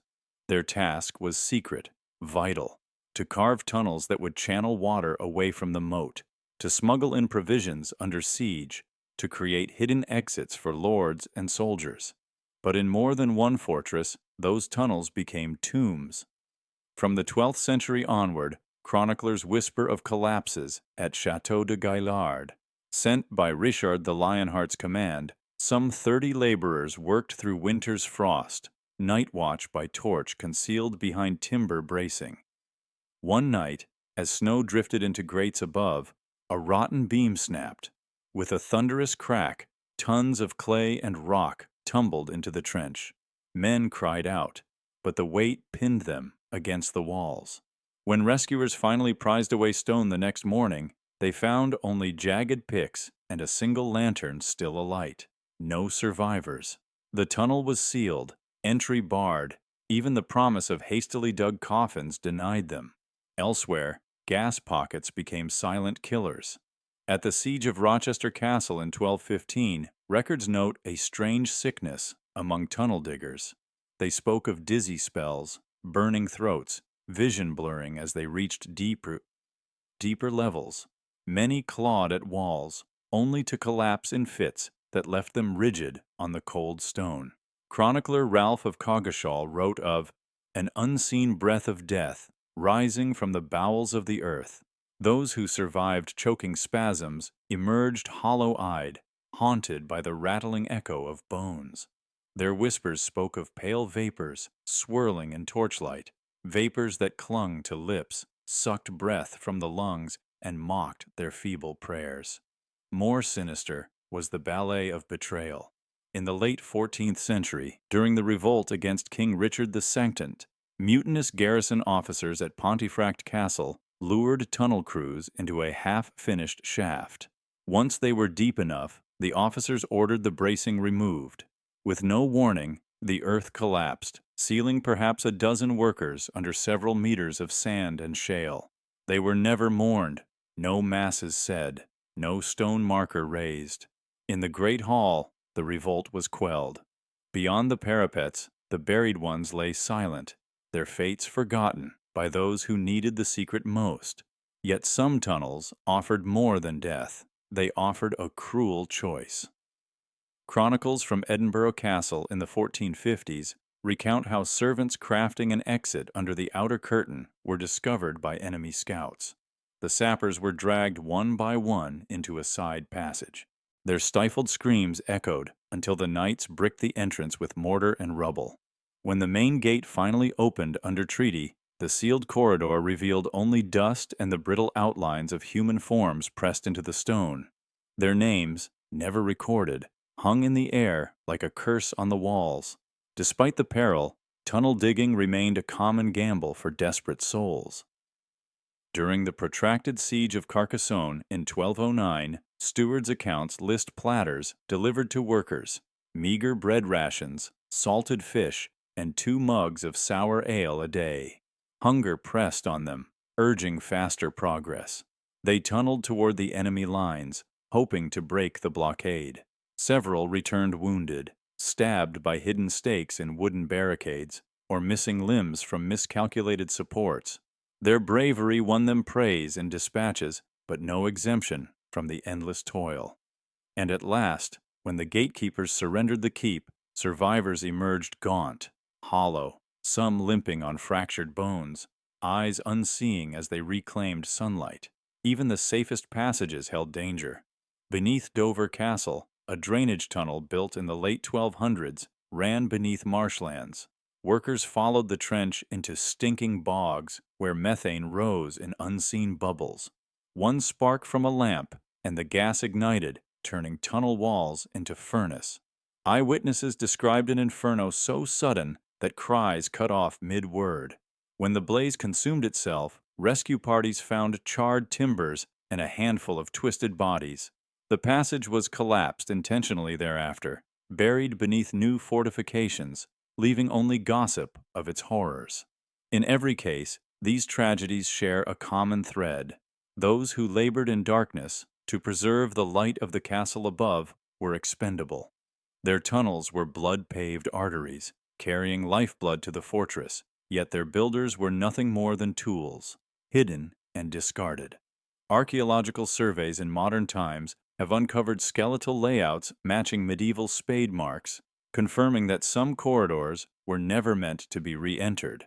Broken picks lie in situ, alongside bones whose DNA whispers of children and women, remnants of a hidden workforce told to vanish beneath the earth.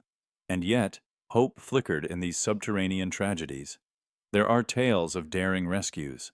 A young page who refused to abandon his fallen comrades, crawling on hands and knees to guide a rope line through mud and gas, pulling two men free at the last breath. Or the clandestine rites of passage, where nuns from a nearby convent bribed guards to lower baskets of bread into a shaft, whispering prayers as they tempted fate. Such acts of mercy left records in monastery annals, tiny footnotes of compassion amid vast brutality. In our age, we marvel at castles as monuments of stone and strategy, yet beneath every rampart lies a graveyard of secret sacrifices. The tunnels stand as testaments to human ingenuity and cruelty intertwined. Each collapsed shaft is a silent sepulchre, each sealed door a promise broken. The servants who carved these passages lived in perpetual half-light, their dreams of freedom extinguished by falling earth or cold betrayal. They entrusted their lives to chiseled stone and damp mortar, and in return, they found themselves entombed beneath the very walls they sought to defend. When you walk the battlements of an ancient keep, pause and imagine the echo of picks striking stone below your feet. Listen for the hollow murmur of wind through hidden corridors. Feel the weight of history pressing down from the dark. For in that silence lie the spirits of the buried, their stories sealed in the earth, waiting only for our remembrance to free them from their living tomb, forgotten in the freezing watchtowers. They trudged up the narrow spiral stairs as dusk bled into night, each step echoing hollowly against cold stone walls. The watchtower stood alone atop the craggy hill, its single shuttered window staring out over moors and forests. Here, at the empire's edge, the eldest scullery boy and a handful of kitchen maids found themselves pressed into sentry duty, servants untrained for combat, conscripted to stand vigil for weeks at a time. They arrived with bread baskets and flasks of thin broth, but no thought of the endless darkness that would follow. The first night was bearable. They kept a fire in the brazier, huddled close, voices hushed as they scanned the tree line for movement. But by the third night, the wind had stolen the last warmth from the stones. Supplies dwindled. The crusts of bread grew stale and hard. The broth turned foul. Rats infiltrated through cracks, nibbling at crumbs. One scullery maid, her hands trembling on the torch handle, carved a simple prayer into the wall. May dawn be swift. By the end of the first week, delirium set in. The tower's single window framed only darkness. Their watch became a blur of chill and echo, shouts of animals, the creak of unseen branches, the howl of wind disguised as distant voices calling their names. They scavenged fungus from the walls and licked condensation for water. Journal entries from a 15th century French garrison mention a sentry named Beatrice who ate moss until her teeth ached. On night 10, 2 of them slipped into frost-bitten dreams. They woke to find icicles hanging from their breath. Their flasks were empty, the brazier cold. One servant, seized by hallucinations, tried to peer beyond the shutter. convinced she saw enemy banners against the moon. The others restrained her until they realized there were no banners, only swirls of mist and their own mirrored terror. Word of their plight never reached the distant barracks. The towers were cut off each winter by snowdrifts and storms. Couriers who set out with supplies often turned back or vanished in the blizzard. The commanders on the plains assumed the watch was holding. In the manor ledgers, the names of the sentries remained listed as active, rations unspent. No one dared question the entries. Surviving records from an English royal tower tell of first blood, a kitchen boy who climbed to the parapet and let out a ragged cry before leaping into the void. His body was never recovered. Below his name in the log, someone scratched, "No one comes back from the night watch." A chilling echo of his final message, carved in fear and frost. By week 3, only one maid remained lucid enough to tend the brazier. She copied the boy's warning on stone slabs, words like icicles shaping the tower's last testament. When a relief party finally found her, she was half frozen, her knife still in hand, carving the final letters. No light comes for us. Archaeological digs on the Scottish Highlands uncovered fragments of these messages. Beneath collapsed parapets, researchers found chipped stones bearing half-erased phrases. Nearby lay rusted flasks and charred wood fragments, evidence of fires that went out too soon. Human bones, scattered across the frost-hardened floor, bore signs of starvation and hypothermia. Ribs fractured by coughing fits, hands gnawed by frostbite.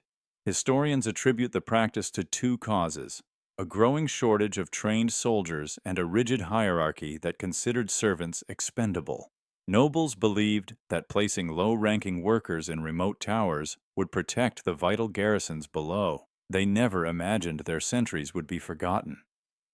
Letters from a 13th-century Bavarian countess reveal her horror upon discovering the scheme. In a trembling script, she demanded accountability. "These children were raised at our own hearths. How could justice fail them so utterly?" But her outcry faded against the pressing needs of war and the biting cold of politics. The towers remained in use for centuries, their victims nameless and voiceless. Oral traditions kept their memory alive in nearby villages. Shepherds spoke of hearing distant screams carried on the wind and saw lights flickering in abandoned towers long after the last servant had perished.